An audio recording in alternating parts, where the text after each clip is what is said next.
Thank you so much for this interesting question. But I think you are generalizing too much. Unless you apply this possibility as you have conceived to a real situation, no correct answer can be given. Because compromises can be of various types. There can be compromises on principle. And it is impossible for any truth to compromise itself on principles, on fundamentals.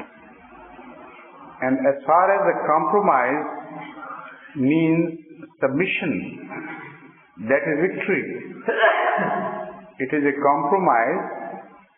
I think that term compromise to such a situation is a misnomer. Now perhaps you have such a situation in mind and you are calling it compromise.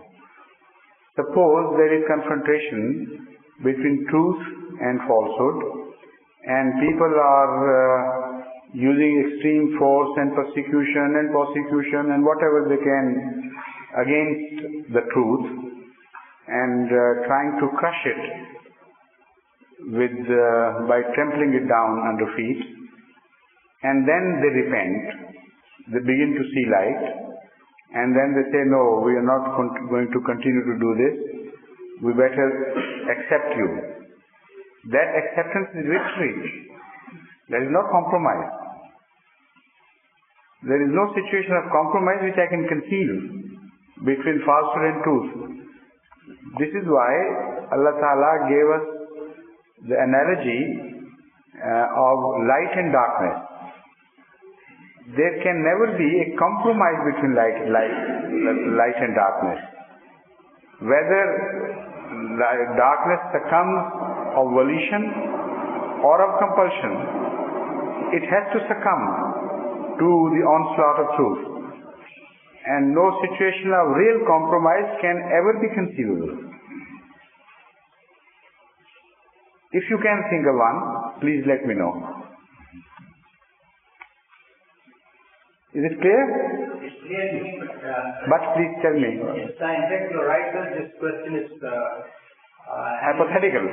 Hypothetical, and it is conditioned by some thinking, right, which probably I would not like to sort of say aloud there. No, please, you can think of some people else and without naming. Yes. No, I'm sort of referring to... You mean to say, suppose somebody withdraws the persecution and yet does not accept the truth.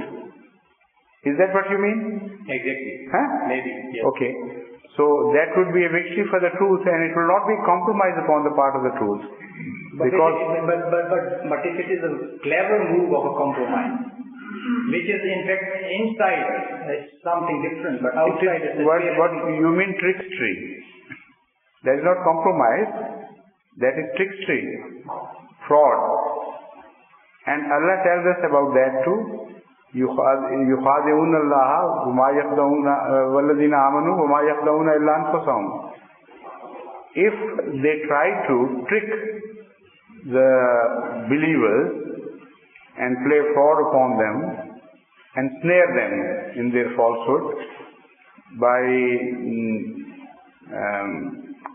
making false promises, for example, while they had all the time in their mind not to fulfill them, giving them a false guarantee of some sort, while not carrying out the word later on.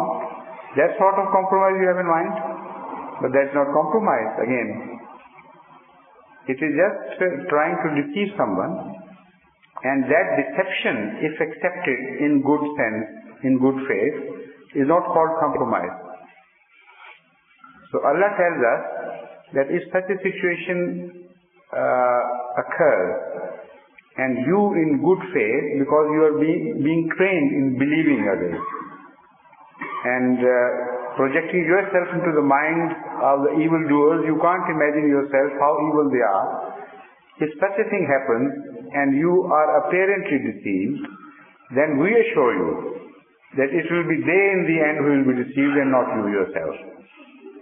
But But one has to take into account of the possibilities of losses which one might incur in that in this process of deception. Then. So that is again, it's not a compromise, it's defeat, partial defeat. So one should apply wisdom to avoid partial defeat, not ultimate.